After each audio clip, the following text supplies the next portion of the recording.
On va commencer avec Patrick Buren-Stenas, qui n'est pas venu seul, qui est venu avec des outils voilà, qui vont vous permettre d'en savoir plus sur l'alchimie. Alors, pour ceux qui sont des abonnés, est-ce que d'abord tout le monde est abonné à BTLV ? Qui n'est pas abonné ? Ok, super, bravo, vous sortez. Voilà. Quoi qu'il en soit, vous devriez être abonné. Je vois monsieur Christian Comtesse arriver. Alors, pour ceux qui connaissent BTLV, Christian Comtesse est un homme de l'ufologie, président des repas ufologiques, voilà, pendant des années, et il fera une conférence. Voilà, donc on peut l'applaudir aussi. Comme d'habitude, je m'en prendrai à tout le monde. Voilà, donc, alors, Christian, tu peux prendre une place, tu peux t'installer où tu veux. Donc, je vous propose d'accueillir sur scène Patrick Buren-Stenas, mesdames et messieurs, qui va venir nous rejoindre. Voilà. Patrick qui fait un travail formidable, qui me bluffe à chaque fois. Je vais te donner un micro, Patrick. Voilà. Voilà, et Patrick qui est venu, qui est un ami de BTLV, qui nous fait confiance, parce que c'est vrai que, vous le savez, tout le monde ne vient pas sur BTLV, il y en a encore qui ne veulent pas. On est un média particulier pour certains, innovant pour d'autres. Vous êtes là, donc je pense que si vous êtes là, c'est que vous trouvez que c'est un média innovant, et c'est tant mieux. Et c'est vrai que Patrick est quelqu'un qui m'a bluffé lorsque je l'ai rencontré la première fois, déjà par sa facilité d'élocution et par l'envie de transmettre. L'alchimie, moi je connaissais pas bien, j'en avais entendu parler, mais pour moi ils avaient tous une barbe, et ils étaient très très longue, et ils avaient une toge, et ils étaient en forêt. Et je confondais plein de choses. Et il m'a appris ce qu'était véritablement l'alchimie. Et j'ai été bluffé parce qu'il fait partie de ces invités où je dis bonjour et je dis au revoir. J'ai pas grand-chose à faire. Et donc, on a eu l'occasion de déjeuner ensemble à l'auberge de Nicolas Flamel, qui m'a fait découvrir aussi, qui est un alchimiste de renom. Et du coup, voilà, on se suit, je le suis et il suit aussi BTLV. Juste pour ceux qui ne sont pas abonnés, vous allez avoir les boules, parce qu'en septembre, il y a un documentaire que nous avons réalisé avec Patrick sur le Paris alchimique. Et bien sûr, seuls les abonnés pourront le regarder. Mais vous allez voir, en tout cas, Paris comme vous ne l'avez jamais vu. Et moi, qui suis quand même là depuis très longtemps, on n'a pas l'habitude de regarder Paris comme il nous le montre. Voilà, j'étais un gosse, moi, vous savez, la lumière s'allume quand je suis avec des gens brillants. Il fait partie de ces gens brillants. Donc, applaudissements pour Patrick Buren-Stenas. Et je vous laisse avec lui. Merci, bonjour. Je suis toujours inquiet quand on applaudit avant, parce que si c'est pas bon, vous avez applaudi pour rien. Alors, je vais vous parler évidemment d'alchimie, et j'aimerais bien aussi qu'à un moment faire circuler la parole pour avoir des questions particulières. Alors déjà, qu'est-ce que c'est l'alchimie ? Pour l'alchimiste, on va refaire la création de l'univers, imaginer un éternel moment présent, tout, rien. Et pour une raison qu'on ignore, il y a une singularité qui apparaît à l'intérieur de ce tout et rien, une bulle. Et ce qui veut dire que maintenant, il y a une différence entre l'extérieur et l'intérieur. Ce qu'on appelle l'extérieur ne peut plus s'appeler l'unité, mais s'appelle la lumière, et ce qui est à l'intérieur de la bulle s'appelle la matière. Premier acte de création, il sépara la lumière des ténèbres, et finalement ça nous donne un mode d'emploi. D'ailleurs on dit dans les textes « et il vit que c'était bien », ce qui est un peu bizarre quand même. Imaginez, un Dieu fait quelque chose, il est satisfait de lui-même, il serait un peu vaniteux. En réalité il n'a pas dit ça, il a dit « kitov », et kitov c'est quoi ? C'est « waouh ».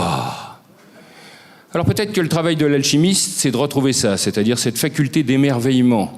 Retrouver finalement le bonheur. Et le bonheur, c'est à la bonne heure, bien sûr, et la bonne heure, c'est au moment présent. Et donc, ce sera la quête du moment présent. Alors, on va s'amuser un peu aussi. J'utiliserai beaucoup la langue des oiseaux, c'est-à-dire la manière d'entendre les sons autrement, cette langue extrêmement volatile, très subtile, qui va nous permettre de comprendre un certain nombre de choses.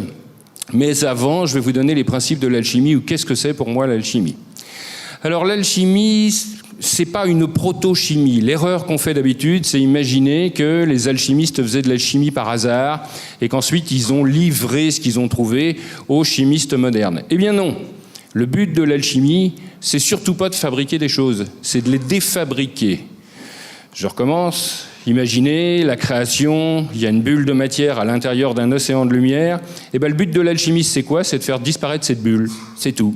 Et vous remarquez, vous, quand vous arrivez dans ce monde, vous apparaissez. Quand vous quittez ce monde, vous disparaissez. Donc vous faites que paraître, finalement. Et la question, c'est on est quand ? Et peut-être que c'est la quête de l'être, finalement. Mais vous remarquez que dès qu'on est, on n'est plus. Car naître, c'est non-être. Si je vais trop vite, vous m'arrêtez. Naître, bien sûr, c'est non-être. Donc on peut imaginer que dès que je ne suis plus, je vis, je meurs, je vis, je meurs, jusqu'à être de nouveau. Et peut-être que cette quête, justement, c'est la quête de l'être, du point immobile. Alors c'est ce que l'alchimiste va faire, finalement. Il va prendre une matière, une vraie matière, car oui, l'alchimie existe. Je vous aurais amené des choses pour vous faire voir que c'est possible.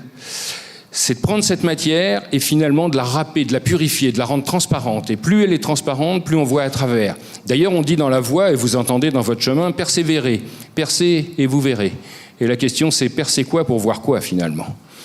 Alors, si vous prenez cette matière et que vous êtes capable de la percer, vous allez voir de l'autre côté. Et ça va être très important pour nous. Vous vous rappelez que vous tous, si je vous demande d'où vous venez, je vais vous demander de quel endroit vous venez. Mais si vous venez d'un endroit, c'est quelque part, il y a un envers. Forcément. Et la quête de l'alchimiste, c'est pas la quête de l'endroit, mais la quête de l'envers, bien sûr. Et d'ailleurs, le vert va donner cette couleur. À chaque fois que vous aurez cette couleur verte, c'est la connaissance des choses cachées. Quand Goethe écrit Le serpent vert, par exemple, c'est qu'il y a quelque chose à dire. Alors, vous voyez cette couleur verte, mais le vert, c'est aussi transparent, le vert. Et celui qui est transparent, c'est celui qui traverse les apparences, mais c'est celui qui a plus besoin de ses parents aussi. Vous l'entendez comme vous voulez. Si ses parents, c'est ses parents, on va pas faire de psychanalyse de comptoir.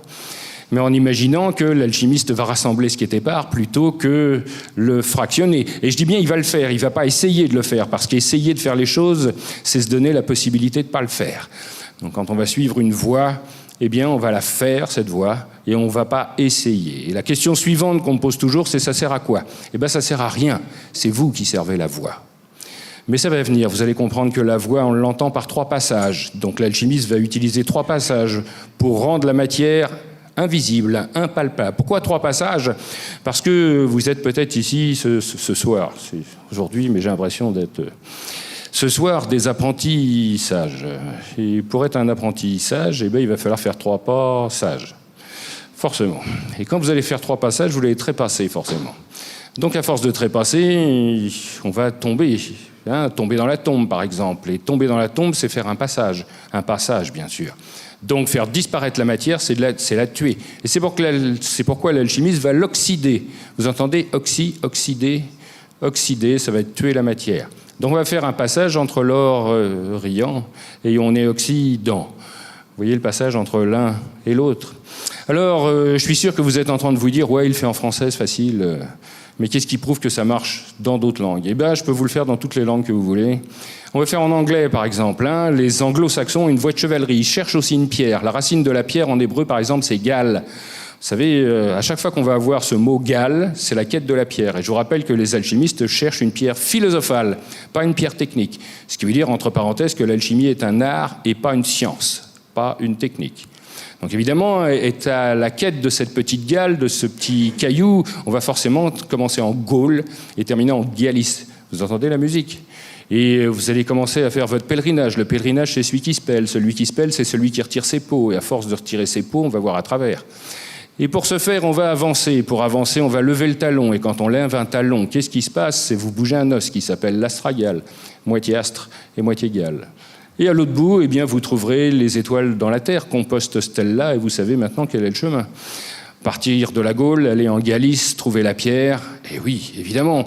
Pour ce faire, on va faire disparaître la matière. Pour la faire disparaître, on va faire des trous dedans, donc on va faire des galeries. Donc des galeries, vous entendez ? Toujours la même racine, faire des trous. Et quand vous aurez fait des trous, eh bien, vous trouvez le bout, l'ultime. L'ultime moment immobile, le gal-axis, bien sûr, c'est-à-dire l'axe de la pierre, le seul endroit immobile. Donc on se rend compte maintenant que pour être un alchimiste, eh bien on cherche le bonheur. Le bonheur, c'est à la bonne heure. Et la bonne heure, c'est au moment présent. Donc c'est la quête du moment présent, finalement. Donc cette quête du moment présent, c'est d'ailleurs pour ça que le profane marche et que l'initié démarche. Donc à force de démarcher, il va devenir immobile.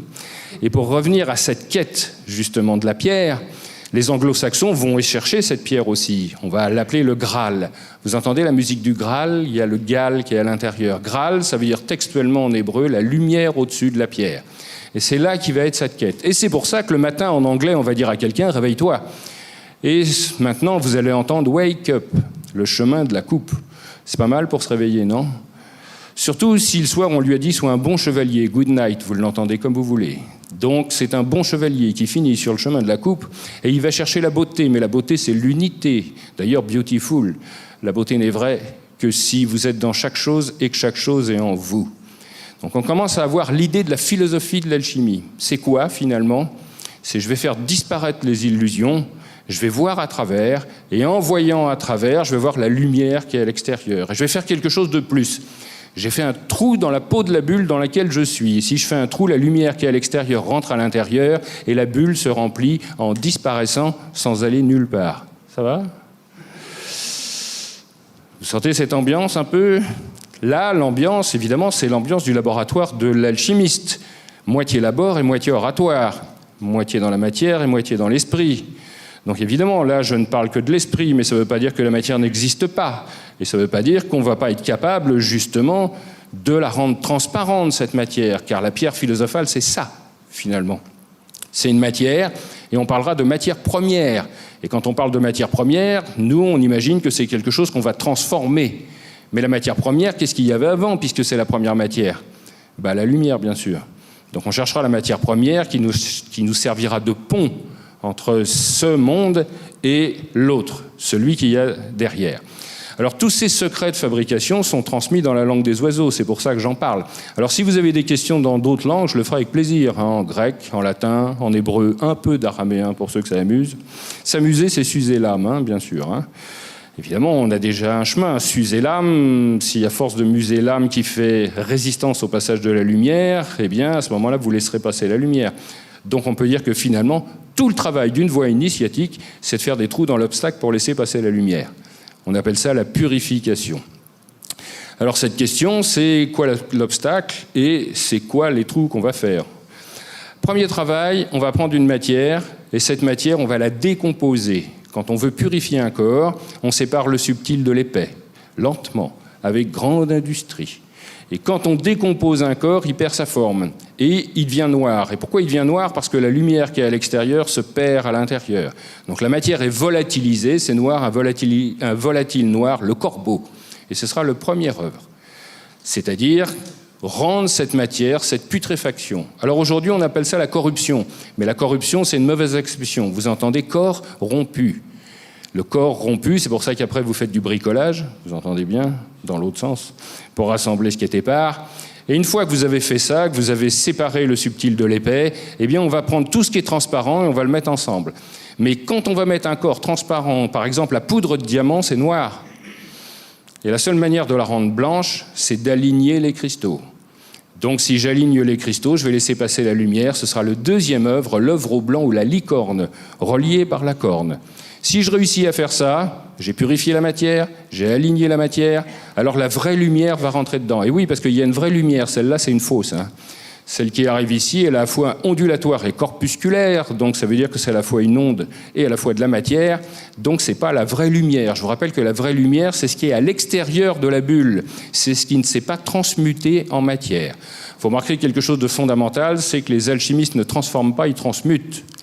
Transmuter, c'est prendre de la matière pour la faire disparaître. Transformer, c'est prendre une forme pour en faire autre chose. C'est la même chose qu'on a avec nos propres problèmes. Généralement, nos problèmes, on ne les règle pas, on les déplace. On les répartit autrement. Et l'idée, la seule manière de les faire disparaître, c'est de faire des trous dedans. Et vous voyez bien maintenant qu'il y a une différence entre l'ombre et l'obstacle. En hébreu, pour parler de la langue des oiseaux, l'obstacle, ça se dit Shatan, Satan. Quand on voit ce personnage, en réalité, ce n'est pas du tout un personnage, c'est un obstacle. Et évidemment, s'il fait obstacle à la lumière, il projette une ombre. Et l'ombre projetée, eh bien, s'appelle Lucifer, le porteur de lumière. C'est pour ça qu'on l'appelle le porteur de lumière, parce que c'est une ombre portée, finalement. Donc on commence à voir l'idée, on décompose, on sépare le subtil de l'épais, on recompose, c'est-à-dire cette poudre transparente, on l'aligne, et dès qu'on l'aligne, la lumière passe à travers. Peut-être que le droit chemin, c'est pas seulement une valeur morale, mais ça peut être aussi une valeur mécanique. Si je prends un corps et que je suis capable de parfaitement l'aligner, alors il laisse passer la lumière. Quelle que soit sa nature, imaginez un métal. Je prends un métal, je l'aligne, il devient transparent. Ça se peut pas, hein? Ça se peut tellement pas que je vous en ai amené.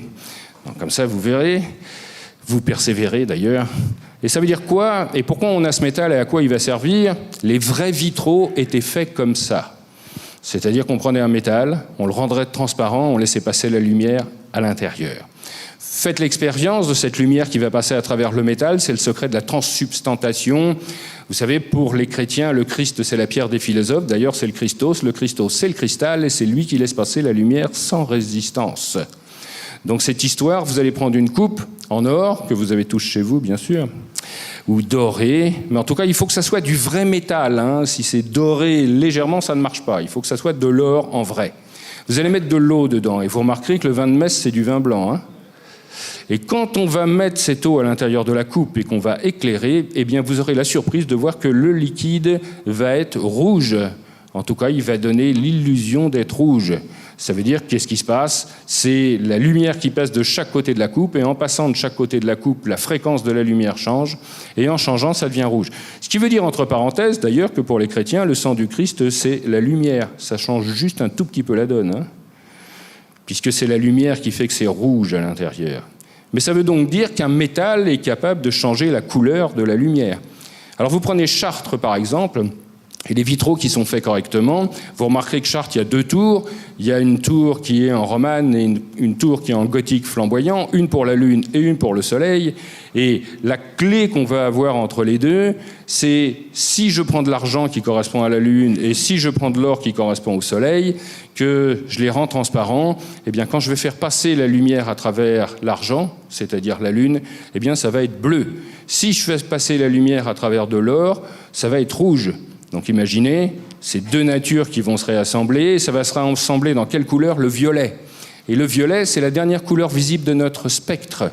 Ce qui veut dire qu'après, c'est l'ultraviolet. Donc ça veut dire que le violet, dans notre culture, ça sera toujours l'intercesseur entre le visible et l'invisible. Donc imaginez, et vous avez le temps de le faire, hein, le 21 juin, vous allez à la Charte. Bon, c'est un peu en travaux maintenant, hein, donc il faudrait attendre un peu. Mais vous allez rentrer à l'intérieur de la cathédrale, et là, vous allez avoir deux couleurs qui vont se mêler au milieu. Et si vous vous mettez à l'endroit de ces deux couleurs, eh bien, vous aurez la porte ouverte sur l'envers, c'est-à-dire sur l'autre côté, c'est-à-dire sur la vraie lumière. C'est pour ça que c'est la couleur de la spiritualité. Donc, on imagine maintenant qu'on a la pierre philosophale, c'est-à-dire cette pierre philosophale est la cohabitation pacifique des contraires, c'est-à-dire rassembler deux choses en un. Et une fois qu'on a cette clé, eh bien, on peut passer de l'autre côté. Alors, c'est très sommaire, évidemment, sauf si j'ai des spécialistes ici et que vous êtes des alchimistes et que vous êtes au creuset. Et je le souhaite, hein, le creuset, c'est à la croisée, finalement, 4 directions. Et quand vous avez trouvé les 4 directions, il vous manque la verticalité pour trouver la 5e essence, qui est la quintessence. Et vous remarquerez que ces premières lettres, creuset, CR, c'est les mêmes lettres que creux, Christ, c'est-à-dire à la croisée. Donc finalement, la quête de l'alchimiste, et votre quête aussi, c'est d'être à la croisée des chemins, finalement. Je vous ai amené un certain nombre de choses pour vous montrer que l'alchimie est une réalité, hein, c'est-à-dire que c'est tangible, ça existe en vrai, oui, la pierre philosophale existe. Je ne vous en ai pas amené, bon, vous m'excuserez, on dit en alchimie, si tu sais faire de l'or, tu n'en as plus besoin, et si tu cherches pour l'or, tu ne trouveras jamais. Mais on pourrait parfaitement imaginer que finalement faire rentrer de la vraie lumière à travers la matière la transmute, et la transmutant, oui, on peut transmuter du plomb en or. Alors surtout, ce qu'il faut se rendre compte, c'est que l'or des alchimistes vient du mot d'hébreu aor, et aor veut dire lumière. Donc la quête, c'est la quête de la lumière. Vous constatez quelque chose, c'est que le mot or est écrit d'une manière particulière, O-R. Et peut-être que la quête de l'alchimiste, c'est trouver l'eau qui est dans l'air, finalement. Une espèce de rosée, peut-être. Je dis de la rosée, pas du rosé, hein. Même si ça nous rend volatile, quand même, ça nous rend très spirituel. Et qui est-ce qui va chercher ça? C'est un héros. Vous voyez que c'est l'inverse de l'eau qui est dans l'air. Alors évidemment, quand vous allez lire tous les contes de fées, quand vous allez lire toutes les comptines, vous allez vous apercevoir que ces secrets de fabrication, ils vous sont donnés. Je vous ai dit tout à l'heure qu'on faisait 3 passages. Pourquoi on fait 3 passages? Parce que tout ce qui est autour de vous, vous appelez ça la matière. Mais vous allez entendre maintenant l'âme à tiers. 1 tiers d'âme, 2 tiers d'autre chose. Donc 3 passages. Corpus, animus, spiritus. Chaque corps qu'on va prendre va se répartir en 3 principes. Le premier principe, c'est le sel.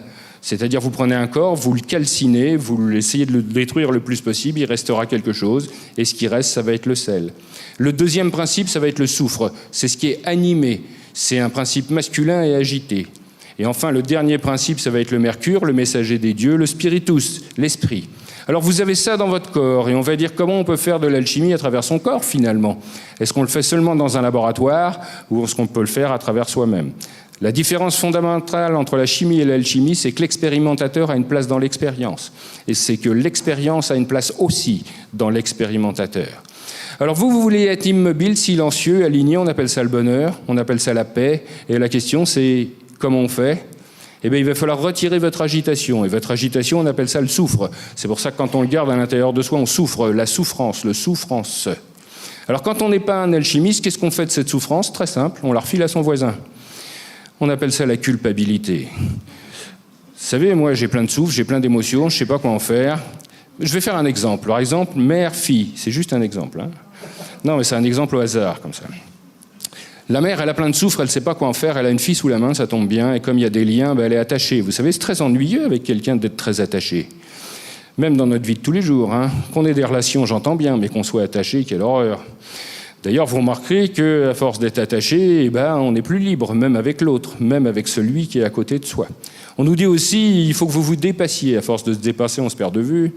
Donc essayez de faire ce que vous avez à faire. Donc imaginez, cette mère, elle a plein de souffre, elle a une fille sous la main, et elle va essayer de lui refiler forcément. Alors elle peut se mettre en colère contre, elle peut l'empêcher d'agir. À chaque fois que la fille va vouloir faire quelque chose, la mère va dire « laisse, je vais le faire moi ». Bon. Mais au bout d'un moment, la fille, elle n'en peut plus. Elle a du soufre jusqu'au trou de nez. D'ailleurs, quand vous avez trop de soufre, vous allez faire toutes les maladies rouges, des inflammations, des éruptions, des brûlures. Et évidemment, comme elle en a trop, elle coupe le lien. Évidemment, sa mère se retrouve avec une poubelle. Elle se dit, comment je vais faire pour la vider maintenant, hein ? Elle va lui dire, je peux bien mourir maintenant, tu t'en fous. Hein ? Ça, c'est une manière de relancer un peu la ligne, d'attraper l'autre un peu. Hein ? Alors, si la fille dit, ouais, bon, d'accord, ça va bien, ça y est, elle est faite, hein, c'est foutu. Elle reprend. Et la mère va dire, je te préfère comme ça. Hein. C'est ce qui vous arrive aussi quand vous suivez une voie initiatique. Hein. Généralement, les gens qui sont autour de vous, si ça améliore le terrain, ça ne les arrange pas du tout. Hein. Nous, on aime bien les gens quand ils vont pas bien, en vrai. Mais quand ils vont bien, finalement, c'est un peu plus ennuyeux. Alors, à un moment, la mère va aussi rajouter « j'ai tout fait pour toi, j'ai tout fait pour toi ». Mais nous, on va entendre « j'ai tout fait pour toi, j'ai tout fait pour toi ». Alors évidemment, ça, c'est nos rapports humains. Il faut savoir que dans la matière, ça va être la même chose. Donc l'alchimiste, il va prendre sa matière première, et cette matière première, elle peut être teigneuse, hein, elle peut être désagréable. Hein, donc il va falloir qu'il la pacifie. C'est-à-dire qu'il travaille avec pour lui faire sortir sa colère. Vous savez, nous, on est très anthropocentrique. On a un vieux problème judéo-chrétien de l'origine, c'est que tout ce qui se passe de mal dans le monde, c'est de notre faute. Hein. Vous avez remarqué quand même. Hein. Déjà, on est le fruit d'un péché, ça tombe mal. Hein. Après, on arrive ici, il faut qu'on se rachète. Mais qui m'a vendu, hein ? Et après, il faut gagner sa vie, ça va pas, non ? On est dans une société un peu bizarre, j'ai pas le temps d'en parler aujourd'hui, mais j'en parle beaucoup avec des anthropologues et des économistes, en disant, vous avez remarqué, le monde change, et on n'est plus dans une société où on devra travailler. Hein. Bon, il va falloir vous y faire, hein, mais j'en parlerai une autre fois, parce que c'est aussi de l'alchimie. Oui, on nous a fait croire que le but de l'homme, c'était de travailler, mais non, le but de l'homme, c'est de s'éveiller. Hein. On peut y réfléchir quand même. Hein. Et aujourd'hui, c'est pour ça qu'on ne peut pas donner de travail aux gens, puisqu'on a fait une société industrielle dont le but est de remplacer les gens par des machines. Donc quand on les a remplacés, ce n'est pas pour leur donner du boulot. Il faut leur donner de l'éveil maintenant. Hein. C'est une parenthèse, mais qui me semble extrêmement importante. C'est pour ça qu'aucun gouvernement ne peut donner du travail aux gens. D'ailleurs, à chaque fois qu'il leur donne du travail, c'est du travail qui ne sert à rien. On fait des stages, on fait des trucs, mais on ne va pas produire dans une société qui surproduit. Hein. Ce sera idiot. Hein. Donc il va falloir prendre tout de suite une autre orientation, commencer sur une voie spirituelle. Mais ça ne veut pas dire qu'on ne fait rien. Hein. Le fait néant, c'est celui qui ne fait rien. Hein. Mais ce n'est pas ce qu'on va faire. On va s'éveiller, on va s'ouvrir. C'est ce qu'on est en train de faire ici. Hein. Je suis dans chaque chose et chaque chose est en moi. C'est ça le bonheur. Hein. Alors le paradoxe, c'est que ça ne passe pas par le savoir, mais ça passe par la connaissance. Le savoir, c'est voir ça, et connaître, c'est naître avec. D'ailleurs, quand vous êtes dans cet état d'amour, de bonheur ou d'unité, même de vérité, en réalité, c'est la même chose. Hein. D'ailleurs, vérité, écoutez la couleur. Hein. Vérité, c'est vert, hein, de ce qui était caché tout à l'heure. Hein. Ça donne le vertige, non. Mais bon, forcément, on va devoir appliquer les vertus. Forcément. Toujours pour avoir ces clés qu'on va trouver. C'est pas seulement un jeu, hein, ce que je fais, ça donne des vraies clés. Hein, et tous ceux qui ont transmis le grand art ont utilisé la langue des oiseaux. Hein. Alors je vais vous donner quelques exemples. On a parlé de sel, soufre, mercure. On a parlé de noir, blanc, rouge, parce que quand la vraie lumière descend à l'intérieur d'un corps, ça fait rouge. Décomposition noir, recomposition blanc, la vraie lumière qui descend dedans, rouge. Et puis ça nous raconte toutes nos histoires, toutes nos mythologies. Vous savez, vous avez 3 rois mages, un noir, un blanc, un rouge, qui à la verticale d'une étoile à 5 branches trouve dans une grotte un Christos. C'est prémédité cette histoire, quand même. Alors on les appelle Melchior, Gaspard et Balthazar. Personne ne s'appelait comme ça à l'époque. En réalité, c'est des Perses. Et le nom des Perses, le premier, c'est Maelkor, le seigneur des nains, c'est-à-dire celui qui a les forces d'en bas. Et c'est pour ça qu'il est noir et qu'il amène la myrrhe, parce qu'on embaume les morts. En haut, vous avez Gaspard, le jeune homme, celui qui amène l'Aor, la lumière. Et il faut réunir les deux, c'est ça finalement notre quête. Tout ce qui est en haut est comme ce qui est en bas. Et au milieu, qui est-ce qu'il y a? Baal Hazar, le serviteur du hasard. Alors quand le serviteur du hasard relie le haut avec le bas, on trouve le Christos, normal. C'est pour ça qu'on va voir cette clé. Ça nous a donné la galette des rois. Vous entendez la musique, la galette, gale, pierre. Donc la galette, finalement, c'est une roselaire avec une petite pierre dedans. Et quand vous trouvez la pierre dedans, vous êtes nommé roi. C'est-à-dire que vous avez reçu la lumière. C'est bien la quête, non? Alors le paradoxe de cette quête, c'est que quand vous êtes dans le bonheur, la vérité, l'unité, l'amour, tout ça, c'est des mots différents pour parler de la même chose, et bien vous ne pouvez pas en parler. Parce que quand je suis dans chaque chose et que chaque chose est en moi, je ne peux pas parler. La seule manière de le faire, c'est d'en sortir. Et quand vous en sortez, vous pouvez donner qu'un seul point de vue. D'ailleurs, vous êtes témoin, et quand témoin, témoin. Forcément. C'est ce paradoxe qu'on va avoir. Comment on va transmettre cette quête de l'unité alors que je ne peux vous donner que du savoir? À vous de le transmuter en connaissance, ou pas. Donc cette idée, évidemment, cette connaissance, ça nous tombe dessus, on n'a pas le choix, alors que le savoir, il est chronologique, mais que la connaissance, elle est dans l'unité. Donc comment voulez-vous percevoir l'unité avec un outil qui fractionne, chronologique, donc ça ne va pas marcher. Donc vous voyez qu'il va y avoir 2 choses. Donc l'alchimiste, il rentre dans son laboratoire, une espèce d'extraterritorialité où tout est possible. Et là, à l'intérieur, il va faire sa quête. Il va faire sa pierre philosophale. Peut-être avant, il a fait sa démarche. Et pour faire sa démarche, il est allé jusqu'à Saint-Jacques-de-Compostelle chercher sa matière première. Il a pris cette matière première, il se l'est mis sur le dos, il est rentré avec. Il est allé à Notre-Dame de Paris, pas très loin d'ici, et il a regardé le portail principal où il y a le checklist, c'est-à-dire le mode d'emploi. Toute la partie gauche du portail du Christ, c'est le mode d'emploi, la philosophie. Et toute la partie droite, c'est le mode d'emploi, c'est-à-dire quel produit utiliser pour faire quelque chose. Par exemple, dans les modes d'emploi, vous allez voir où c'est caché, j'oserais dire alambiqué. Eh bien, vous avez la matière qui permet de décomposer notre matière première. Bon, notre matière première, c'est pas la matière première, c'est l'hors d'œuvre, mais c'est pas l'œuvre. Mais je vais vous le dire quand même. Basile Valentin, qui est un alchimiste du XIIe siècle, sait quelle est cette matière qui nous permet de commencer à travailler. Mais il ne veut pas nous la donner directement. Et parallèlement, il travaille sur des plantes. Et en travaillant sur des plantes, il dit « je vais en sortir l'esprit ». Pour en sortir l'esprit, il chauffe les plantes et il y a quelque chose de transparent qui sort. Il appelle ça l'alcool. D'ailleurs, entre parenthèses, l'alcool, vous appelez toujours ça un spiritueux. Ce qui nous montre que le spiritus, c'est à l'intérieur. Ça ne veut pas dire que ça nous rend spirituels. Mais par contre, on voit déjà que ça nous rend volatile. C'est intéressant aussi, cette notion de volatiliser la matière, de la rendre plus subtile. On va voir que cet alcool, ce qu'on appelle un mercure, va nous volatiliser, alors que le sel va nous fixer. Et comment je le sais que le sel nous fixe? Vous connaissez cette comptine, non? Courir après un oiseau pour lui mettre du sel sur la queue pour pas qu'il s'envole. Vous connaissez cette comptine? Bon, les plus anciens, vous connaissez forcément. Il y a une marque de sel qui existe encore, qui s'appelle Cerebos, je leur fais pas de pub, mais comme ils ont ce logo dessus, on peut quand même en parler. Oui, il y avait une histoire, on disait aux petits-enfants, courez après des oiseaux, vous allez leur mettre du sel sur la queue, ils vont pas s'envoler. Alors ça veut dire quoi? On comprend rien. Ça veut juste dire que le sel fixe le volatile, vous voyez? Ça, c'est un vrai mode d'emploi. Les contes de fées, les comptines, les textes anciens, il y en a énormément qui transmettent ces secrets de fabrication. J'avais fait un moment la souris verte. Je ne sais pas si vous connaissez cette comptine. Une souris verte qui courait dans l'herbe, ça veut juste rien dire quand même. Je vous la rappelle, cette comptine, une souris verte qui courait dans l'herbe, je l'attrape par la queue, je la monte à ces messieurs me disent trempez-la dans l'huile, trempez-la dans l'eau, ça fait un escargot tout chaud. Ça veut juste rien dire. Et on raconte ça à nos enfants quand même. Et ils s'en souviennent drôlement bien. Et c'est pas que ça veut rien dire, c'est juste le mode d'emploi du grand œuvre. On va dire, ouais, non, mais ça va pas bien, non? Alors évidemment, on est dans la langue des oiseaux, donc si c'est la souris verte, c'est quand le ver vous sourit. Et ça nous arrange le ver, puisque c'est la connaissance de choses cachées. Évidemment, c'est à ce moment-là où je vais trouver la pierre des philosophes, c'est pour ça que je l'attrape par la queue. Mais quel rapport entre la queue et la pierre? Eh bien, il y en a un qui est étroit, parce que vous vous souvenez des maîtres queues, les cuisiniers.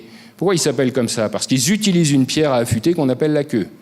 Donc ça veut dire que quand le ver te sourit, tu trouveras la pierre. Mais comment je vais faire pour trouver cette pierre? C'est une pierre philosophique, donc il faut que je m'adresse à la philosophie. Donc je la montre à ces messieurs, mais vous allez entendre messieurs. voyez, c'est normal, ça a été caché là, c'est parce que c'est confidentiel. Donc si on l'a confié dans le ciel, c'est là où on va le chercher, c'est pour ça qu'on montre à ces messieurs. Et ces messieurs nous donnent le mode d'emploi. Ils nous disent, trempez-la dans l'huile, trempez-la dans l'eau, ça fera un escargot tout chaud. Regardez l'huile, c'est huileux, c'est épais, c'est lourd, c'est du soufre, c'est de l'émotion. Alors que l'eau, c'est du mercure, c'est subtil. Le mercure prend toujours le message. Quand vous avez de l'eau et que vous mettez des feuilles de thé dedans, votre eau a bien le goût du thé, ce qui prouve bien qu'il véhicule le message. Donc finalement, l'huile, c'est le soufre. L'eau, c'est le mercure. Et après, on va trouver quoi si on réussit par passer sur ces deux passages ? Eh bien, la pierre philosophale. Eh bien, c'est quoi la pierre philosophale ? Vous vous souvenez du terme Gale, la pierre, dont j'ai parlé tout à l'heure. Escar, c'est le feu, hein ? Les gens qui font des escars, c'est des brûlures. Pour les plus anciens, mais vraiment les anciens, ceux qui ont connu les machines à vapeur, on ne sait pas, Flamel est peut-être dans la salle, puisque sa maison est juste à côté. Hein. Et comme on ne sait pas s'il est mort en vrai... Donc c'est le feu, on appelait ça des escarbilles, des billes de feu. Alors évidemment, si je prends la pierre et le feu, ça va faire escargale. Vous voyez le nom de l'escargot, et c'est pour ça qu'il est tout chaud. Donc on nous dit ici, et ben voilà, l'escargot tout chaud. Et cette comptine, finalement, parmi plein d'autres, est une manière de transmettre des secrets de fabrication. Ça tombe dans des oreilles qui l'ignorent, d'oreilles qui l'ignorent en oreilles qui l'ignorent, jusqu'à ce que ça tombe un jour dans celui qui est capable de comprendre.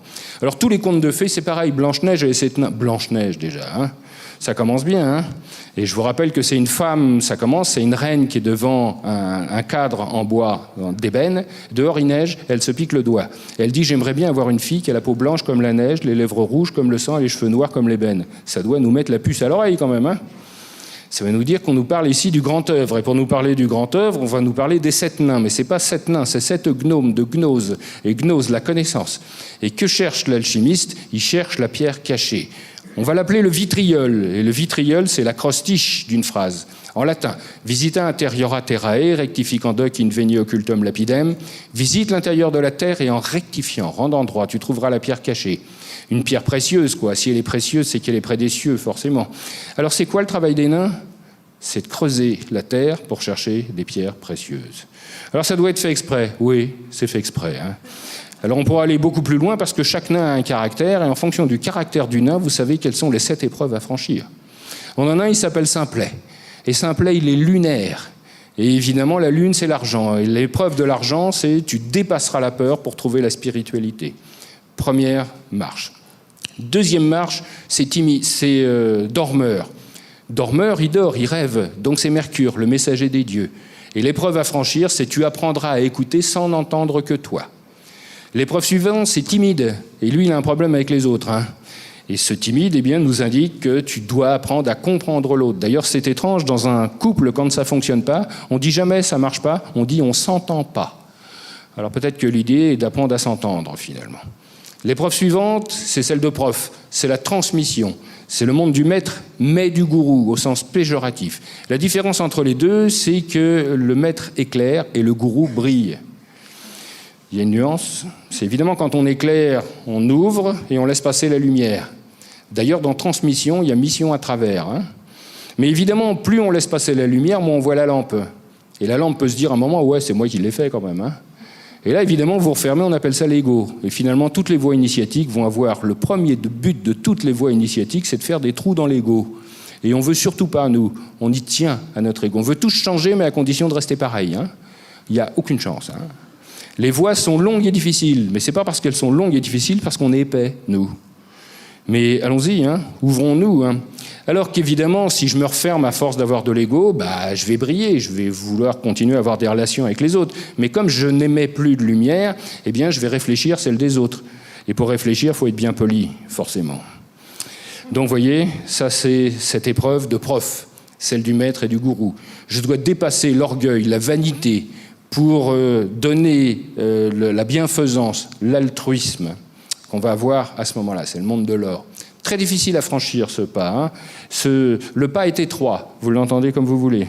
Non, ça ne rentre toujours pas. Le pas est étroit, puisque vous avez 3 passages à faire. Bref. L'épreuve suivante, c'est Atchoum. Vous voyez, c'est quelque chose d'explosif. Tu dépasseras la violence et la colère pour trouver la force de construire. L'avant-dernière épreuve, elle est un peu plus compliquée. Celle-là, c'est joyeux. Pourquoi joyeux ? Parce qu'il est jovial. Et s'il est jovial, c'est jovien. S'il est jovien, c'est Jupiter. Et Jupiter, c'est la foudre. c'est le pouvoir. Tu dépasseras le pouvoir pour recevoir la puissance, qui est une énergie statique. Et enfin, la dernière épreuve, c'est grincheux, il est saturnien, lui. Tu rassembleras ce qui est épars sans succomber au chaos. Donc voilà, si vous réussissez à franchir cette épreuve, vous allez trouver la quête. Alors l'alchimiste, il va faire ça dans son creuset, il va purifier sa matière, et à chaque fois qu'il va purifier, il va retirer un voile, c'est pour ça que c'est une vérité dévoilée. Et quand il aura retiré le dernier voile, il restera que celui qui maintient l'or, ce métal précieux. Et le but de l'alchimiste n'est pas de transformer le plomb en or, mais de transformer le plomb en lumière. C'est-à-dire de faire disparaître finement les choses. Alors on en sait un peu plus, je vous ai amené un certain nombre de choses. Le premier, je vous ai amené un livre d'Arnaud de Villeneuve, le livre d'Arnaud de Villeneuve, qui est un alchimiste. Ce livre est de 1503, c'est un original. Et sans lui, on n'aurait pas fait d'alchimie en Occident. Parce que c'est lui qui a traduit tous les textes arabes et en grec pour qu'on puisse les relire. Donc il est ici, je vous le fais voir quand même. Il est quand même assez vénérable. Je vais poser mon micro. Pensez que ce livre a 500 ans. Pensez entre quelles mains il est passé. Il a été dans les laboratoires. Quand on avait un livre comme ça, on gardait une vie. Bon, je vais tenir le micro parce que quand même c'est un peu dommage. Alors c'est un post-incunable, parce que les incunables c'est jusqu'en 1500. Celui-là c'est 1500. Je suis désolé de te faire claudiquer. Voilà, on essaye de rectifier là. Donc voilà, vous pourrez je le laisse évidemment pas libre, mais après, à un moment, si vous voulez, vous pourrez venir le consulter, je vous le ferai voir en restant à côté. Bon, c'est déjà un monument parce que c'est un livre charnière. Alors charnière, ça nous intéresse parce que c'est cardinal et comme nous on travaille sur les 4 directions, les points cardinaux, charnière, porte, donc 4 portes à franchir. Affranchir, c'est s'en libérer aussi, puisqu'affranchir, c'est affranchir. Donc après, je vais vous montrer le Graal des alchimistes, c'est-à-dire le livre le plus précieux qui existe. Et Nicolas Flamel, qui était pas loin d'ici, rue de Montmorency, vous aurez l'occasion d'aller voir son auberge. Évidemment, il nourrissait gratuitement tous les pauvres de son quartier ici. C'est payant aujourd'hui, mais c'est toujours une auberge. Alors, je vous raconterai cette histoire, je vais vous la raconter tout de suite. Merci beaucoup. Tiens, je te range. Je vais rester là. Donc, vous avez l'auberge de Nicolas Flamel, et Nicolas Flamel, il fait ce que je suis en train de vous raconter, c'est-à-dire qu'il est écrivain juré, lui, il copie des livres, et puis un jour, il tombe sur un livre mystérieux. Et ce livre mystérieux lui parle de quelque chose qu'il ne comprend pas, parce que c'est écrit en hébreu. Et il y a une communauté juive qui est importante ici. Il a un copain qui s'appelle Saül. Donc il va le voir, et il lui dit « Mais c'est quoi ce truc ?» Alors lui, il regarde le livre, et puis il dit « Mais ça parle d'alchimie. » Et il dit « Mais qu'est-ce que c'est que ce truc ? On n'a jamais entendu parler de ça. » Alors il dit « C'est pas compliqué, c'est une manière de transmuter du plomb en or. » Alors là, il tend l'oreille, ça intéresse un peu quand même. Et il dit « Mais moi, je ne sais pas comment faut faire, il faut que tu ailles à Saint-Jacques de Compostelle pour pouvoir trouver ce livre, ce savoir-faire. » Donc il va à Saint-Jacques de Compostelle, il rencontre quelqu'un, pas de chance, ce sage meurt pendant le retour et il n'a pas la solution du livre. Mais pourtant, avant d'arriver ici, il tombe sur quelqu'un, on ne sait pas qui lui donne la clé. Et en 1385, à côté, il fait sa première transmutation. Avec sa femme Pernelle, d'ailleurs vous remarquerez qu'il y a quelque chose qui est assez croustillant, c'est que vous avez la rue Pernelle et la rue Flamel qui se croisent juste devant la tour Saint-Jacques. Et donc ils font une transmutation la nuit et le lendemain matin, ils ont plein de choses, ils ont plein d'or. Et avec cet or-là, au lieu de le garder pour eux, ils dotent des églises, ils font l'hôpital des 15-20, ils nourrissent gratuitement tous les pauvres de son quartier. Donc il est devenu vraiment extrêmement altruiste. Ça ne veut pas dire qu'il a vécu dans la misère, mais ça veut dire aussi qu'il en a fait profiter tout le monde. Le temps passe et il finit par mourir. 1418, on pense qu'il est mort.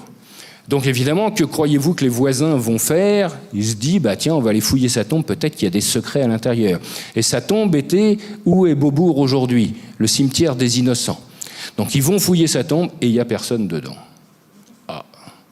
Et la légende, l'histoire de Nicolas Flamel commence comme ça. D'autant plus que 2 siècles après, en 1612, il sort un livre signé Nicolas Flamel, qui est le traité hiéroglyphique, avec le mode d'emploi complet du grand œuvre. Alors je ne l'ai pas amené ici, hein, vous m'excusez, parce que je l'ai prêté, je vais faire de la pub à côté, à la galerie Agnès B, à côté où il y a une expo, et j'ai laissé des livres d'alchimie là-bas aussi, donc vous pourrez aller les voir, dont le traité hiéroglyphique et la toison d'or, pour ceux que ça intéresse, le Splendor Solis, c'est un original aussi qui est là. Alors ensuite, Nicolas Flamel, toute son œuvre est décrite, et est décrit dans un livre qui est le Graal des alchimistes, qu'on appelle le Mutus Liber, le livre muet. Et je vous ai amené un des 3 exemplaires qui existent au monde dans cette version-là. Attends, je vais venir avec toi pour qu'on puisse t'écouter.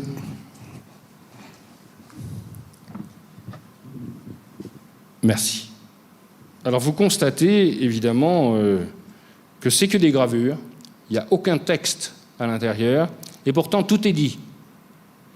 Voilà, vous avez le grand œuvre là. Donc vous rentrez chez vous, vous mettez au creuset, et hop, vous avez la pierre philosophale.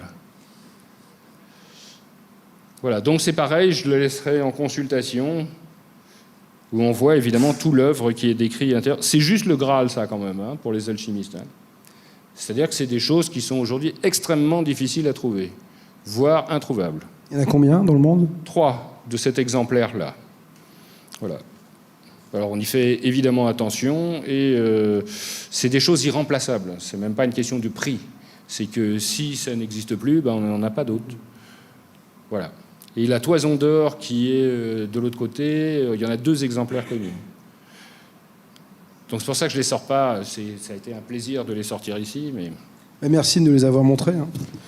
Je pourrais m'acheter une maison. C'est vrai. Mais j'ai compté les pages. Hein. Bon, je ne prendrai pas la piscine, c'est pas grave. Ça, c'est l'autre. Voilà, si vous voulez, je vais faire circuler un peu la parole pour pas trop vous saouler avec la Alors, mienne.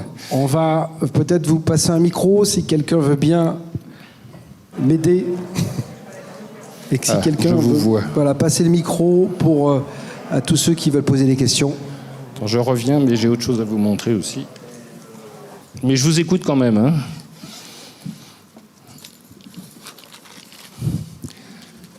On dissimule son enthousiasme. Là, il y a une question là-bas. Voilà.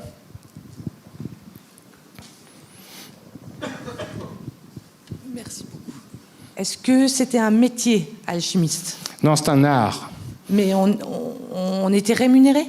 Non, mais est-ce qu'un violoniste est rémunéré? Alors voilà. Donc, il faut savoir qu'aujourd'hui, j'ai souvent cette question, c'est oui, mais alors vous faites un truc spirituel, comment vous pouvez gagner de l'argent avec ça? Bah, très bien. Parce qu'on est ici dans le monde des hommes. Et étant dans le monde des hommes, il fut un temps où la société nourrissait les sages. Donc la question ne se posait pas. On avait des alchimistes aussi itinérants qui guérissaient les gens. Parce qu'on ne fait pas seulement que chercher la pierre philosophale. Il y a une alchimie aussi qui s'adresse aux végétaux. Il y a 3 voies en réalité, minérale, végétale et animale. Hein.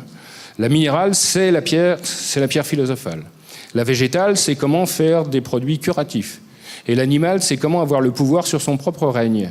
Donc aucun alchimiste bien né ne fait la pierre animale. C'est ce que tous les dictateurs ont cherché, cette fameuse pierre. Et pour la faire, il faut du sang. Et du sang du règne le plus élevé. Puis il en faut 2 bons litres. Donc quand on a retiré 2 litres de sang à quelqu'un, il va moyennement bien. Donc c'est l'histoire de Barbe Bleue, Gilles de Rais. Gilles de Rais cherchait la pierre de sang. C'est pour ça qu'il a oxy un certain nombre de personnes pour récupérer le sang, et de préférence des femmes enceintes, parce qu'il pensait que le sang était meilleur. On a fini par lui couper la tête, mais il a tué une bonne centaine de personnes avant. Donc la question de l'alchimiste qui est dans la cité, c'est-à-dire un alchimiste sert à quelque chose, il fait des remèdes, il fabrique des choses, il cherche son grand art, c'est-à-dire que la voix, par exemple, la transmission de la voix est toujours gratuite. La transmission de la voix. C'est vrai encore aujourd'hui. C'est-à-dire que si j'ai quelqu'un qui me dit « moi, ça m'intéresse le métallique, je veux le faire », je lui offre. Mais ça commence par « tu vas faire un exercice et si tu réussis, alors on passe à la suite ». Les sous-produits de ça, bah oui, vous êtes dans le monde des hommes, donc il faut bien en vivre. Donc l'alchimiste, de tout temps, trouvait un moyen d'être rémunéré. Alors il faut savoir qu'ils étaient aussi très courtisés par les puissants, parce qu'ils savaient faire des tas de trucs que les autres ne savaient pas faire. Alors par exemple, les alchimistes, parce que j'ai parlé d'alchimie occidentale ici, mais l'alchimie chinoise existe et bien plus avancée, l'alchimie indienne existe et bien plus avancée en Afrique, on fait de l'alchimie en Australie, ça porte pas forcément le même nom, c'est une question de vocabulaire. Mais tous les endroits, on va dire, on prend deux principes, mâle et femelle, on les associe, on fait un enfant de ça et l'enfant est plus beau que ses parents, c'est la même chose. Donc les Chinois font une alchimie un peu différente, c'est-à-dire qu'eux, ils ne sont pas écrasés par le côté judéo-chrétien, donc ça veut dire qu'ils dévoilent tout. Ils parlent des 5 éléments, alors que nous, on parle que des 4. La quintessence est cachée. Et eux, ils sont très courtisés parce qu'en essayant des tas de trucs, on a besoin de travailler à très haute température, il y avait tout qui fondait. Donc comme tout fondait, ils ont ramassé des terres à droite, à gauche, et ils ont dit, tiens, on va essayer avec ça. Et un jour, il y en a une qui s'est vitrifiée. Ils viennent d'inventer la porcelaine. Et cette porcelaine-là, et on a un alchimiste qui se fait prendre en Europe, et cet alchimiste qui se fait prendre en Europe, les ducs, parce que c'était un duché, dit « vous allez nous faire de l'or ». Et aucun alchimiste bien né ne donne la formule. Il y a une vraie raison à ça que je vous expliquerai après. Mais il dit « je vais vous donner un truc qui va vous rapporter plus d'argent que d'or ». Et il leur donne le secret de la porcelaine. Et c'est la porcelaine de Saxe. Et c'est les ducs de Saxe qui avaient mis la main dessus. Donc on a des tas de sous-produits, la poudre. Quand les alchimistes découvrent la poudre, eux, ils s'en servent pour faire des feux d'artifice. C'est après qu'on en a fait des armes. Mais ce n'était pas la motivation. Donc, oui, on peut être... Et il y a même Philalèthe qui dit, dans certaines circonstances, si vraiment vous ne pouvez pas faire autrement, vous faites un peu d'or, puis vous pouvez le vendre. Mais faites drôlement attention. Parce que cet or, il est plus fin que n'importe quel autre or. Vous allez vous faire repérer. Il faudra en vendre des tout petits morceaux à des endroits différents. Mais pourquoi on ne va pas faire de l'or ? C'est quoi une transmutation ? C'est mettre de la vraie lumière à l'intérieur d'un corps pour le faire évoluer. Le but du jeu, il y a 7 étapes. Pour faire simple, chaque matière que vous avez, vous aussi, on est composé de 7 ombres. Je refais simple, vous voyez, vous avez la lumière qui est dehors. Quand j'ai parlé d'une sphère, en réalité, il n'y en a pas qu'une, mais il y en a 7. Nous, on est au cœur de l'oignon. La lumière qui arrive à l'extérieur, à chaque fois qu'elle passe à travers une des sphères, projette une ombre. Donc tout ce qui est autour de vous, chaque chose est composée de 7 ombres. L'alchimiste, lui, va retirer les ombres. Et à force de retirer les ombres, on va voir à travers. Et si on laisse 6 ombres, ça va être de l'or. Je prends du plomb, je retire une ombre, c'est de l'étain. Je retire une autre ombre, c'est du fer. Je retire une autre ombre, du mercure, du cuivre, de l'argent. Et si je laisse une dernière ombre, c'est de l'or. Et le but, c'est de retirer la dernière ombre. Et si je la retire, cet or disparaît. C'est ça le but. Et vous comprenez bien que si je prends du plomb pour le transmuter en or, il va falloir que je piège de la lumière dedans, si je veux que ça reste de l'or. Et c'est pourquoi aucun alchimiste bien né ne fera de l'or. Il va tester sa pierre pour être sûr que ça marche. C'est le rapport de la transmutation. Parce que la transmutation fonctionne. Déjà, la transmutation est à la portée de n'importe quel imbécile. Mais c'est pas parce qu'on fait une transmutation qu'on a trouvé la pierre. La transmutation est une conséquence, une des nombreuses conséquences de la pierre, mais pas la seule.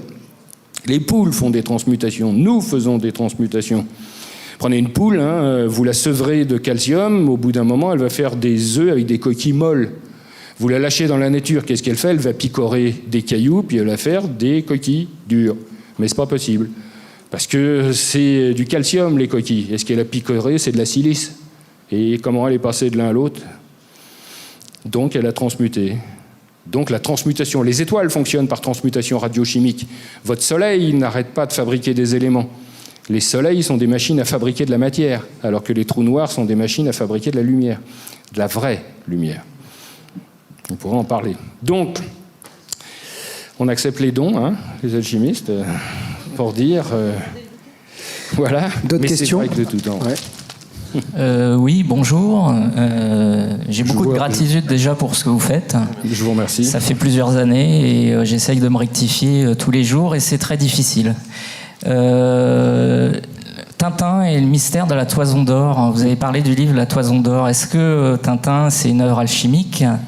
Et voilà, j'ai plein de questions, mais je suis intimidé. Donc voilà. Non, vous avez tort d'être intimidé. Pour se rectifier, on ne peut pas avoir tort, forcément. Si on est tort, forcément, on est gauche. Et si on est gauche, on est maladroit. Mais bon, c'est une autre histoire. Alors, j'ai fait une conférence il y a 2 jours au centre Bruxelles-Wallonie, pas loin d'ici, et j'ai forcément parlé de Tintin. Forcément. Hergé, déjà, il fait 22 albums. 22 albums, c'est caractéristique. Quand on a entendu la musique de l'univers la première fois, on n'a pas pu l'entendre une seule fois, on l'a fractionné jusqu'à ce qu'elle devienne audible. Ça fait un 22e et c'est les 22 lettres de l'alphabet hébraïque.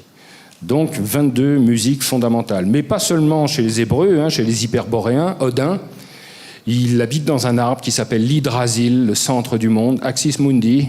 Et un jour, il en a assez d'être tout seul et il se suicide. Il se pend à cet arbre. Et en se pendant à cet arbre, il explose en 22 morceaux, les 22 runes. Donc le 22 va être quelque chose d'important. C'est le fractionnement de la musique initiale. On le voit d'ailleurs dans la première phrase de la Genèse, Bereshit bara Elohim et. Au début, les dieux créèrent du Aleph au Tav, c'est ça, et, de la première à la dernière lettre. Donc il fait 22 albums, et il est fait de 7 à 77 ans.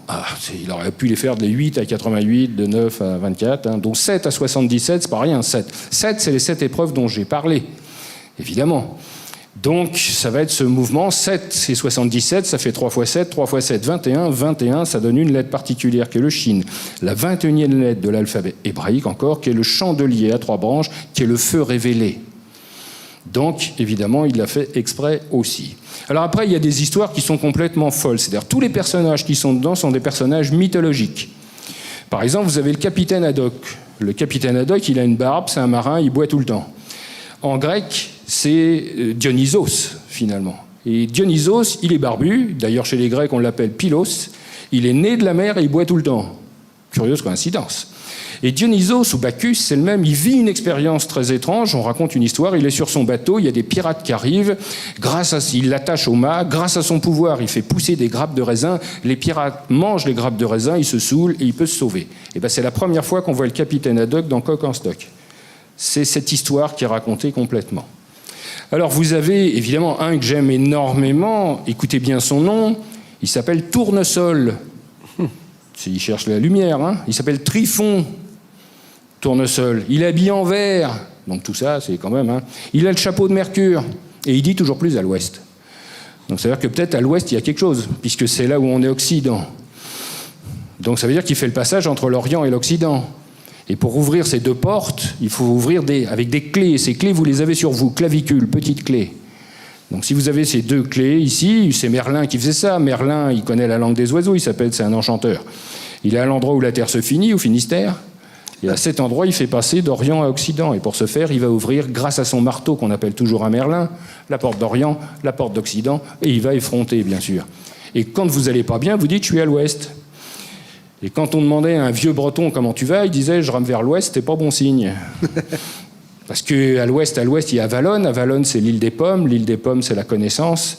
Si vous coupez une pomme correctement, c'est-à-dire pas comme ça, mais comme ça, à l'intérieur, vous avez une étoile à 5 branches qui vous donne le secret de la quintessence. Alors dans les textes, dans la Bible, c'est pas la pomme, hein. Ça n'existe pas la pomme. C'est une invention, hein, cette histoire de pomme. Hein. En Judée-Samarie, il n'y avait pas de pomme. Hein. C'était une grenade, elle nous a sauté la figure, évidemment. Un à l'extérieur, multiple à l'intérieur. C'est pour ça, c'est exactement ce que je vous disais, cette sphère de matière qu'on va ouvrir pour avoir la lumière. Donc, ça, c'est le professeur Tournesol. Et le professeur Tournesol, on va le voir quand, dans quelle représentation la première fois? Dans le trésor de Rakam le Rouge. Raka le Rouge. Et qui est-ce qui cherche ce trésor? Ces deux frères. Vous savez comment ils s'appellent? Les frères Loiseau. Tiens. Et comment on fait pour trouver? Il faut des bateaux qui sont des licornes. Tiens. Et quand vous avez trouvé les 3 licornes par le frère Loiseau, vous trouvez le secret du bateau qui contient quelque chose de rouge dedans. Bah, c'est pas mal quand même. Hein. Donc oui, il l'a fait exprès. Hein. Alors il y en a plein d'autres. Hein. Alors je vais vous faire la dernière qui est la plus difficile à comprendre, mais la plus puissante. C'est Tintin et Milou. Parce que Tintin est bizarre quand même. Hein. Il est androgyne. Hein. Il n'a aucune aventure féminine. Le seul truc qu'il fréquente, c'est son chien. Hein. Tout le temps. Hein. Et en alchimie, on va voir le premier travail, c'est comprendre l'autre nature. C'est l'hermaphrodite, moitié Hermès et moitié Aphrodite. Puis après, quand on fusionne les deux, c'est l'androgyne. C'est les deux ne font qu'un. Et ça, l'androgyne, c'est Tintin. Et quand on veut faire la pierre philosophale, comme on va faire, on va prendre une matière. Et cette matière, on lui donne un nom parce qu'on la révèle jamais. On l'appelle notre vieux loup. Pourquoi? Parce qu'elle mange tous les métaux sauf l'or. Donc on a notre vieux loup, mettez ça d'un côté. Et puis de l'autre côté, il faut purifier la pierre. Pour purifier la pierre, on va prendre ce qu'on appelle une teinture. On fait une lessive, quoi. Donc on prend du soufre et du mercure. Par exemple, pour une plante, ça serait le soufre, c'est l'huile essentielle. Le mercure, c'est l'alcool. Si je mélange les deux, j'ai une teinture. Donc je prends ma matière première, je l'ouvre, je mets de la teinture d'un côté pour purifier, je mets de la teinture de l'autre côté pour purifier, et j'ai ma pierre philosophale. Donc un Tintin pour un Milou. J'ai pas fait exprès. Hein. Voilà, et on pourrait évidemment, quand il fait les 7 boules de cristal, c'est ce dont j'ai parlé ici, quand on a le voyage sur la Lune avec une fusée blanche et rouge, c'est fait exprès aussi, et les Dupont, c'est Castor et Pollux. Et vous relirez la mythologie, vous allez vous apercevoir que les frères Castor et Pollux, il n'y en a qu'un des deux qui sait conduire les chars. Et dans le Tintin, il n'y en a qu'un des deux qui sait construire. Ah oui, la dernière, après je vous cède la parole, on a une sainte ou une déesse qui nous protège, les alchimistes, on l'appelle Cybèle. Elle a les pieds dans la terre et la tête dans les nuages. Et c'est qui chez Tintin? C'est la Castafiore. Je ris de me voir Cybèle en ce miroir. Hein. Et elle chante toujours l'ouverture de Faust, histoire d'alchimie, toujours ses bijoux qui sont à l'intérieur. Et Cybèle, elle est toujours représentée, vous pourrez la voir à Notre-Dame un peu plus loin, il y a une échelle devant elle et un livre ouvert. Et ça tombe bien parce que la Castafiore travaille à la Scala. Bravo.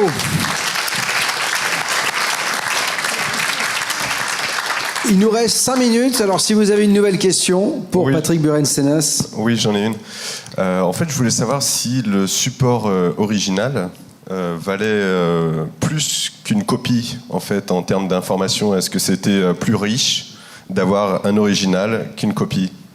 Alors, il y a 2 choses. La première, c'est que le livre, et c'est pour ça qu'ils disparaîtront jamais, même avec les multimédias qu'on a aujourd'hui, c'est que le livre en tant que tel, lui-même, c'est un objet. C'est-à-dire, imaginez un livre, je ne parle pas de valeur pécuniaire, là, hein. Ça, après, c'est la spéculation, comme on le fait aujourd'hui sur tout. Mais imaginez ce livre qui a parcouru les laboratoires, où on a à chaque fois des alchimistes qui, à la lueur de la bougie, ont noté. Vous avez des livres avec des annotations d'époque dessus.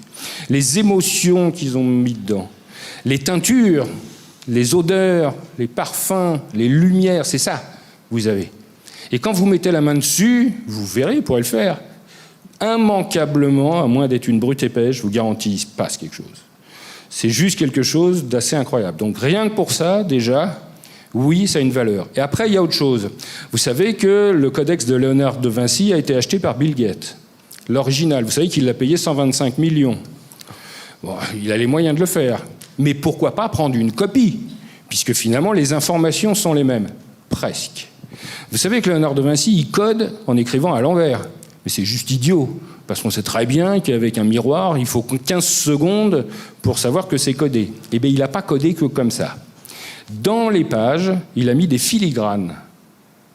C'est-à-dire que par transparence, et comme il écrit à l'envers, quand on remet un endroit et qu'on voit par transparence, ça fait des phrases qui ne sont pas les mêmes. Et ça ne marche pas avec les copies.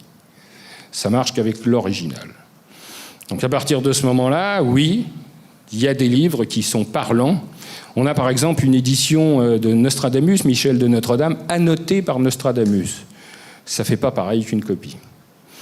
Donc, en dehors de la valeur pécuniaire, moi ce que je fais aujourd'hui, j'ai une fondation et je sors tous les livres possibles du milieu commercial pour en permettre l'accès gratuit aux cherchants. Parce qu'évidemment, il y a une spéculation surtout. Comme on l'a dit tout à l'heure, on a des livres qui valent le prix d'une maison. Hein. Donc, mais... vous allez mettre vos mains où les gens ont mis les leurs. Vous vous rendez compte? C'est rien que ça. Je touche, même si je ne comprends rien de ce qui est marqué dedans, ça n'a pas d'importance. Il se passe quelque chose. Juste une dernière chose avant, c'est que je vous ai amené ça quand même, pour vous montrer que c'était possible.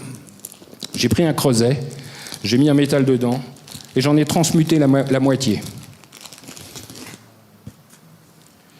Donc vous avez le métal qui est au fond, et dessus, tout le verre que vous voyez, c'est 100% métal. Il n'y a pas un iota d'autre chose. Et c'est réversible. C'est-à-dire que si vous prenez un morceau de ce verre, vous le mettez dans un creuset, vous chauffez, vous coulez, c'est du métal de nouveau. Alors la clé, c'est comment on fait. Parce que c'est possible. C'est pour ça que c'est de l'alchimie. Et l'alchimie dépend de l'expérimentateur aussi. Donc je vous le ferai passer. Alors le métal que j'ai mis au fond, c'est de l'antimoine, mais vous ne pourrez pas le rayer à l'ongle parce qu'il s'est transmuté en argent. Donc, vous le regarderez, je resterai à la porte pour pas qu'il sorte. Hein. Voilà. Mais vous pourrez au moins y toucher, quoi. Dernière question, je crois, devant. Oui. Voilà. Oui, moi je salue votre travail, vraiment merci pour ce que vous faites et ces paroles qui sont lumineuses et éclairantes, je trouve. Et j'ai une petite question qui apporterait une grande réponse, quelque chose de plus historique. C'est que là, nous sommes dans les lieux qui appartiennent au Rose-Croix. Et on sait bien que dans la tradition Rose-Croix, il est fait beaucoup référence à l'alchimie. Donc je voulais avoir peut-être le point de vue donc de l'alchimie vue par la Rose-Croix, et peut-être en l'occurrence là, la Rose-Croix vue par un alchimiste. Enfin, je ne sais pas si je me fais bien comprendre. Ça serait un peu long pour répondre à cette question, parce qu'il faudrait faire toute l'histoire de l'alchimie. Donc, c'est un peu compliqué d'y répondre. Il faut savoir qu'il y a des alchimistes opératifs et des alchimistes spéculatifs. Il faut savoir qu'il y a 3 voies, la voie sèche, la voie humide et la voie royale, et que la voie royale, on n'a pas besoin de matière. Donc, dès l'instant qu'on n'a pas besoin de matière, on a des gens qui ont pu avoir une voie spéculative dessus, qui est plutôt une voie métaphysique. Il faut savoir que la rose-croix qu'on a, je vais me fâcher avec personne, mais la rose-croix qu'on a est récente. Il y en a une beaucoup plus ancienne, qui est la rose-croix d'or. Et cette rose-croix d'or contenait 77 membres. Ça s'est terminé en 1588. Eux étaient des opératifs. Ils avaient un livre intérieur, secret, et ils travaillaient à l'élaboration du grand œuvre. Alors, on a aussi dans la maçonnerie active et la maçonnerie spéculative, c'est un peu la même chose. Ça ne veut pas dire que dans les gens qui sont rosicruciens ou maçons aujourd'hui, il n'y a pas des initiés, il n'y a pas des gens qui travaillent, mais je me pose cette question dans le côté opératif, quoi. Et je n'ai pas de réponse directe avec ça. Voilà. Maintenant, ce qu'on peut dire, et c'est la dernière chose que je dirais peut-être, c'est que les adeptes, c'est-à-dire ceux qui ont trouvé la pierre, il y en a 10 par siècle à peu près. Tous siècles confondus. Que ça soit depuis la plus haute antiquité jusqu'aujourd'hui. Alors on va dire, ça ne fait pas beaucoup, mais des violanistes, il y en a combien? Je ne parle pas des bons, je parle des virtuoses. Pas plus de 10, hein. Les peintres, je ne parle pas encore des bons, je parle des... Combien il y en a par siècle? Pas plus. Et comme l'alchimie est un art, d'ailleurs ça s'appelle le grand art, par la grande technique, eh ben, on est soumis aux mêmes règles. Il fut un temps, au Moyen-Âge, tout ce que je vous ai dit, avant d'allumer son creuset, on avait 15 ans de recherche. On allait chercher la matière première avec ses pieds, on venait, puis seulement... Donc ça veut dire que les gens, ils étaient extrêmement motivés, mais qu'ils n'avaient aucun moyen. Alors qu'aujourd'hui, on a des moyens partout, mais on n'est pas motivés du tout. Donc, le croisement des deux fait le même nombre d'adeptes. Patrick Buren-Sténas, mesdames et messieurs. Merci Patrick. Merci infiniment. Magnifique conférence. Il y en aura d'autres durant tout ce week-end.